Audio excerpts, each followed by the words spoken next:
Assalamualaikum warahmatullahi wabarakatuh. Bismillahirrahmanirrahim. Alhamdulillahi rabbil alamin. Nahmaduhu wa nasta'inuhu wa nastaghfiruhu wa na'udzu billahi min syururi anfusina wa min sayyiati a'malina. من يهد الله فلا مضل له ومن يضلل فلا هادي له. أشهد أن لا إله إلا الله وحده لا شريك له وأشهد أن محمدا عبده ورسوله. اللهم صل وسلم وبارك على محمد وعلى آله وصحبه أجمعين. أما بعد. Para pendengar rahimakumullah, marilah kita selalu bersyukur kepada Allah Subhanahu wa ta'ala atas berkat rahmat nikmatnya, sehingga kita masih diberikan oleh Allah Subhanahu wa ta'ala taufik dan hidayah untuk senantiasa melaksanakan ibadah kepadanya, dan mudah-mudahan amal ibadah kita diterima mendapatkan berkah dan ridho dari Allah Subhanahu wa ta'ala. Salawat serta salam semoga tetap dilimpahkan kepada Nabi kita Muhammad sallallahu alaihi wasallam, keluarganya, sahabatnya, dan seluruh umatnya. Para pendengar yang berbahagia, Al-Quranul Karim menyatakan dirinya sebagai petunjuk bagi umat manusia. Hudal linnas, petunjuk-petunjuk yang diberikan oleh Al-Quran dapat digali oleh siapa saja, tidak peduli itu mereka muslim atau non-muslim. Inilah salah satu keistimewaan Al-Quran. Ia menghadirkan dirinya sebagai rahmat bagi seluruh umat manusia. Dalam konteks ini, tidak ada jaminan bahwa orang yang mengaku muslim pasti akan mendapatkan petunjuknya, dan tidak pula ada kepastian bahwa yang non-muslim pasti tidak akan dapat memperolehnya. Diperoleh atau tidaknya petunjuk Al-Quran tergantung beberapa hal, seperti pada kemauan seseorang untuk menjadikan Al-Quran sebagai petunjuk hidupnya. Artinya, sekalipun dia seorang yang mengaku muslim, dia tidak akan mendapat petunjuk Al-Quran jika dia tidak mau menjadikan Al-Quran sebagai petunjuk dirinya. Sebaliknya, sekalipun seseorang bukan muslim, namun sepanjang dia mau menjadikan Al-Quran sebagai petunjuknya, dia akan mendapatkannya. Sekalipun demikian, kemauan menjadikan Al-Quran sebagai petunjuk pasti ditentukan oleh keyakinan terhadap kebenaran Al-Quran itu sendiri. Tanpa keyakinan seperti itu, amat mustahil seseorang dapat memiliki kemauan untuk menjadikan Al-Quran sebagai petunjuk. Sementara itu, meyakini kebenaran Al-Quran pasti didahului atau disertai dengan keyakinan terhadap zat yang mewahyukan Al-Quran, yang tidak lain dan tidak bukan adalah beriman kepada Allah Subhanahu wa ta'ala. Untuk dapat menggali petunjuk-petunjuk Al-Quran, kita tidak dapat melakukannya secara sembarangan, tapi harus menguasai ilmu-ilmu yang disyaratkan untuk itu. Para pendengar rahimakumullah, sebagai kitab suci yang berisi petunjuk bagi umat manusia, Al-Quran diturunkan Allah Subhanahu wa ta'ala tidak sekaligus, tetapi berangsur-angsur dalam waktu 23 tahun. Dalam rentang waktu yang relatif singkat itu, Al-Quran telah berhasil membentuk suatu masyarakat yang anggota-anggotanya memiliki kepribadian terpuji, sehingga mampu menghadirkan diri mereka sebagai umat terbaik dalam sejarah umat manusia. Yang demikian itu dimungkinkan karena Al-Quran tidak saja memberi perhatian terhadap salah satu aspek pembentuk diri manusia, melainkan membentuknya secara menyeluruh, raganya, akalnya, dan jiwanya. Para pendengar rahimakumullah, dalam pandangan Al-Quran, Allah Subhanahu wa ta'ala menciptakan manusia dengan beberapa unsur pembentuk dirinya, sehingga dia menjadi makhluk paling baik dibandingkan dengan makhluk-makhluk lain yang diciptakannya. Seperti dalam surat At-Tin ayat 4, laqad khalaqnal insana fi ahsani taqwim. Sungguh kami telah menciptakan manusia dalam bentuk yang sebaik-baiknya. Paling tidak terdapat 3 unsur penting dalam diri manusia, yaitu yang pertama unsur fisik, jasad atau raga yang berasal dari tanah, sebagaimana firman Allah dalam surat Al-An'am ayat 2, walladzi khalaqakum min tinin tsumma qada ajalan wa ajalum musamman indahu tsumma antum tamtarun. Dialah yang menciptakan kamu dari tanah, kemudian dia menetapkan ajal kematianmu dan batas waktu tertentu yang hanya diketahui olehnya. Namun demikian kamu masih meragukannya. Unsur tanah inilah yang menjadikan bahan dasar pembentuk diri manusia dalam aspek fisiknya. Akan tetapi, selain memberi pengertian fisik, unsur tanah juga mengisahkan sifat-sifat rendah. Artinya, di samping memiliki tubuh dengan organ-organ dan panca inderanya, manusia memiliki sifat-sifat dan potensi yang jika tidak dibimbing dengan baik, sifat-sifat tersebut dapat menjerumuskan ke lembah kehinaan. Manusia memiliki organ-organ yang sangat bermanfaat bagi dirinya dan bagi makhluk lainnya, terutama panca inderanya yang jika digunakan dengan baik, organ-organ tubuh ini akan menghantarkannya menjadi makhluk yang mulia. Dia dapat mengembangkan dan mengelola bumi sehingga melahirkan produk-produk yang bermanfaat bagi umat manusia secara keseluruhan. Dan dengan panca indera yang dimilikinya, dia dapat menangkap petunjuk-petunjuk Allah dan tanda-tanda kekuasaannya. Akan tetapi, jika dia dapat memfungsikan anugerah tersebut dengan semestinya, sehingga melalaikan petunjuk-petunjuk Allah yang bertebaran di alam semesta ini, dia akan terjerumus ke lembah kesesatan, kehinaan, dan kesengsaraan. Sebagaimana firman Allah dalam surah Al-A'raf ayat 179 yang artinya, dan sungguh akan kami isi neraka jahanam banyak dari kalangan jin dan manusia. Mereka memiliki hati, tetapi tidak dipergunakannya untuk memahami ayat-ayat Allah, dan mereka memiliki mata, tetapi tidak dipergunakannya untuk melihat tanda-tanda kekuasaan Allah, dan mereka mempunyai telinga, tetapi tidak dipergunakannya untuk mendengarkan ayat-ayat Allah. Mereka seperti hewan ternak, bahkan lebih besar lagi. Mereka itulah orang-orang yang lengah. Para pendengar rahimakumullah, unsur yang kedua adalah akal.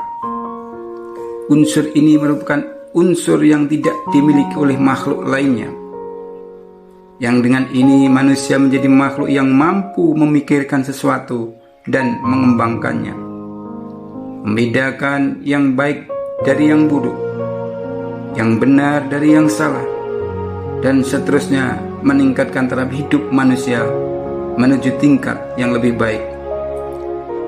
Dengan kalimat singkat, manusia adalah satu-satunya makhluk yang berbudaya. Akal ini adalah gunanya untuk berpikir. Dalam Al-Quran, istilah akal banyak disebutkan, kurang lebih pada 50 ayat. Allah memerintahkan agar manusia untuk selalu berpikir dan mencela orang-orang yang tidak menggunakan akalnya, seperti dalam surah Al-An'am ayat 32 yang artinya, dan kehidupan dunia ini hanyalah permainan dan senda gurau, sedangkan negeri akhirat itu sungguh lebih baik bagi orang-orang yang bertakwa. Tidakkah kamu mengerti? Dalam surat Al-Anbiya ayat 67, Allah juga menjelaskan, Uffil lakum walima ta'buduna min dunillah afala ta'qilun. Celakalah kamu dan apa yang kamu sembah selain Allah, tidakkah kamu mengerti?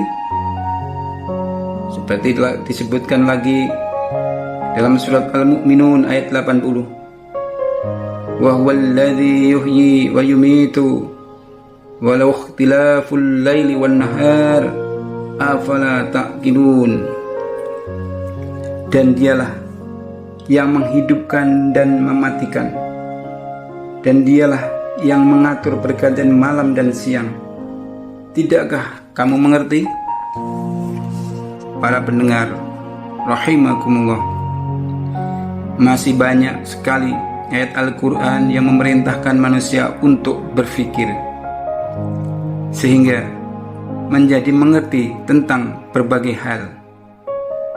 Akan tetapi, jika kita melihat struktur kalimat yang dipergunakan Al-Quran dalam ayat-ayat yang berkaitan dengan perintah berpikir dan celaan terhadap orang yang tidak menggunakan akalnya, maka kita dapat menyimpulkan bahwa Allah memerintahkan manusia untuk berpikir agar mereka mengerti berbagai macam hal. Dan objek yang harus dipikirkan adalah petunjuk Al-Quran, fenomena alam termasuk kejadian manusia, dan peristiwa-peristiwa sejarah. Dan tidak satu pun ayat yang memerintahkan kita untuk berpikir tentang hal-hal yang tidak terjangkau oleh akal kita. Tujuan berpikir adalah menemukan petunjuk Al-Quran, memahami alam semesta agar dapat mengelola dan mengembangkannya bagi kemaslahatan umat manusia, dan menemukan tanda-tanda kekuasaan dan kebesaran Allah Subhanahu wa Ta'ala di alam semesta dan dalam diri manusia itu sendiri. Dengan demikian, akal adalah sarana yang berfungsinya berpikir, dan selanjutnya ilmu pengetahuan yang dilahirkan oleh akal dan aktivitas berpikirnya haruslah ditujukan untuk memahami tanda-tanda kebesaran dan kekuasaan Allah Subhanahu wa Ta'ala. Agaknya karena fungsinya yang demikian itulah, maka Syekh Mustafa Al-Maraghi memasukkan akal sebagai salah satu di antara 5 petunjuk hidayah Allah. 4 yang lainnya adalah wahyu atau Al-Quran, ilham, naluri, dan alam semesta. Para pendengar rahimakumullah, unsur ketiga yang membentuk diri manusia adalah ruh. Unsur roh diterima manusia dari tiupan Allah ketika manusia masih dalam bentuk janin di dalam rahim ibunya. Karena itu, unsur roh melambangkan keluhuran, kesucian, kemuliaan, dan nilai-nilai tinggi lainnya. Sebagaimana jelaskan Allah dalam surah As-Sajdah ayat 7-9 yang artinya, yang memperindah segala sesuatu yang Dia ciptakan, dan yang memulai penciptaan manusia dari tanah, Kemudian dia menjadikan keturunannya dari sehari-pati air yang hina, air mani. Kemudian dia menyempurnakannya dan meniupkan ruh ciptaannya ke dalam tubuhnya.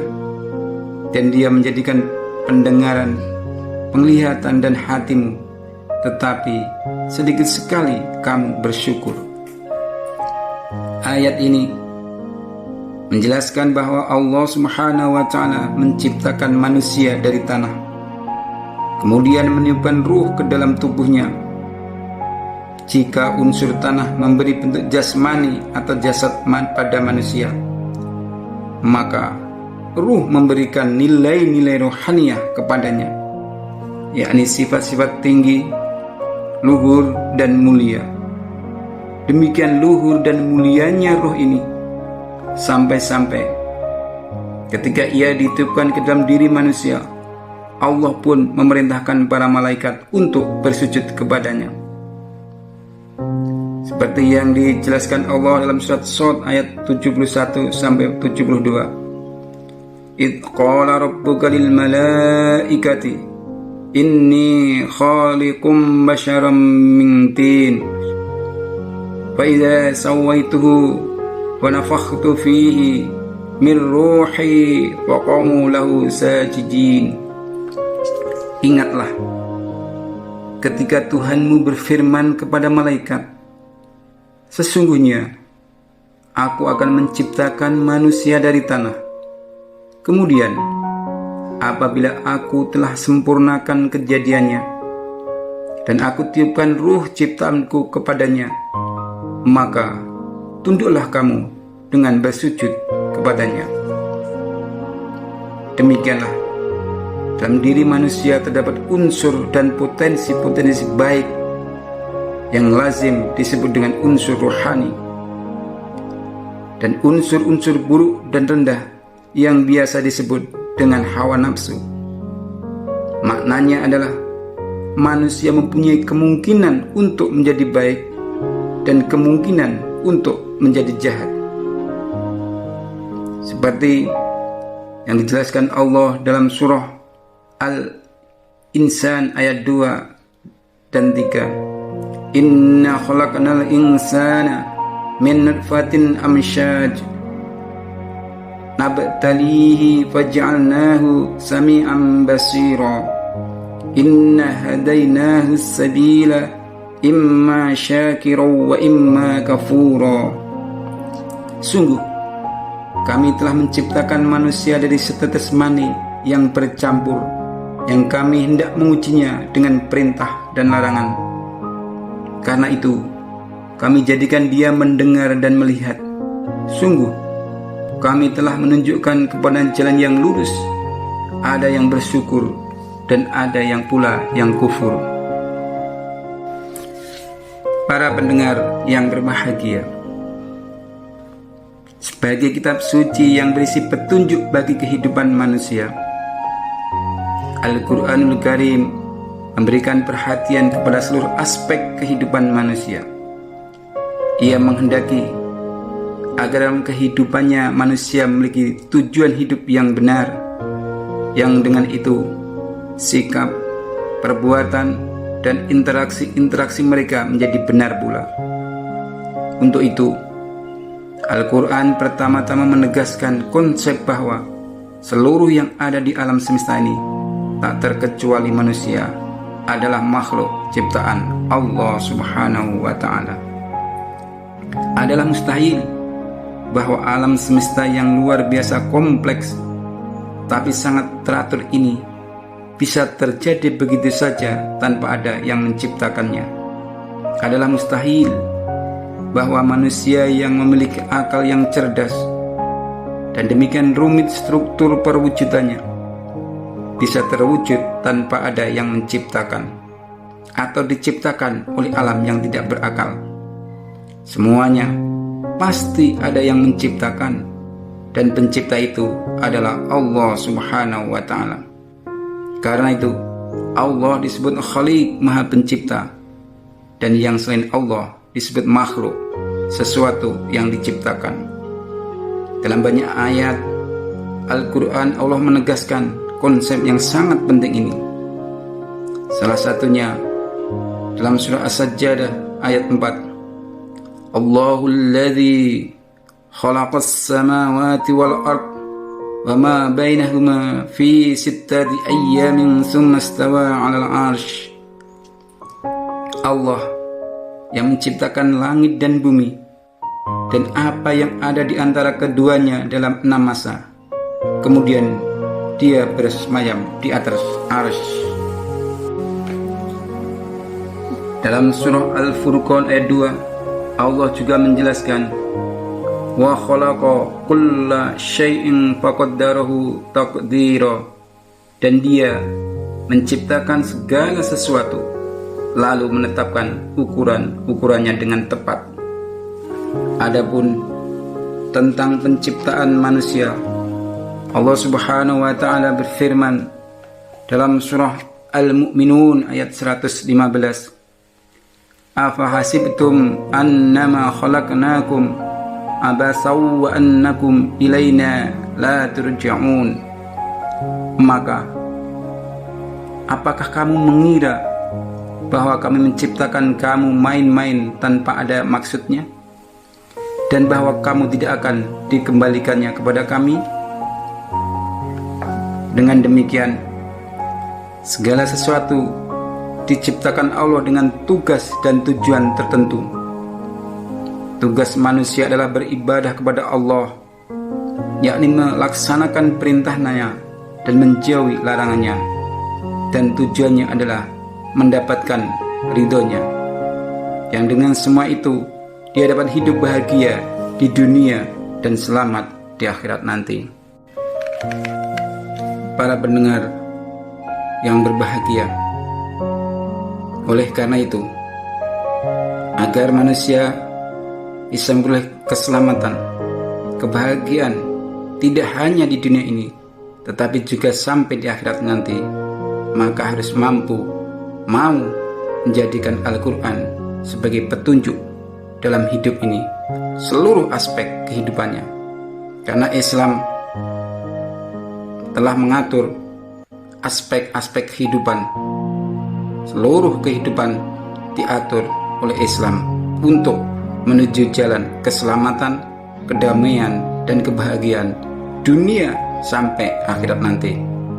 Islam sebagai akidah dan syariah memiliki ajaran yang menyangkut bidang-bidang yang sangat luas sekali, mulai dari ibadah dalam pengertian sempit hingga interaksi sosial, dari masalah individual hingga kemasyarakatan.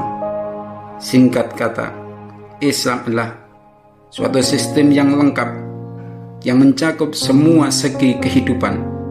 Islam adalah agama dan negara, pemerintahan dan kemasyarakatan, moral dan kekuasaan, keadilan dan kasih sayang, peradaban dan perundang-undangan, ilmu pengetahuan dan hukum, kerja dan harta. Islam adalah akidah yang benar, sebagaimana halnya ia adalah ibadah dan muamalah, satu sama lain saling melengkapi dan sama sederajat. Pandangan bahwa Islam sebagai suatu sistem tidak saja diyakini oleh kaum muslimin, tetapi juga sebagian Islamis pun dari barat juga menyatakan itu. Keyakinan bahwa Islam adalah sistem hidup yang lengkap bukanlah suatu yang berlebihan atau mengada-ada, sebab Al-Quran memang berbicara tentang banyak segi kehidupan, mulai dari ibadah dan kemasyarakatan, rumah tangga dan pemerintahan, pertanian dan peternakan, perdagangan dan pendidikan, perkawinan dan waris, perang dan perdamaian, sejarah dan kehidupan masa depan, dan lain sebagainya. Dalam satu ayat, Al-Quran menyatakan, seperti dalam surat An-Nahl ayat 89, wa nazzalna 'alaikal kitaba tibyanan likulli syai'in wa hudaw wa rahmatan wa busyra lil muslimin. Dan kami turunkan kitab Al-Quran kepadamu untuk menjelaskan segala sesuatu sebagai petunjuk serta rahmat dan kabar gembira bagi orang-orang yang bersedar diri.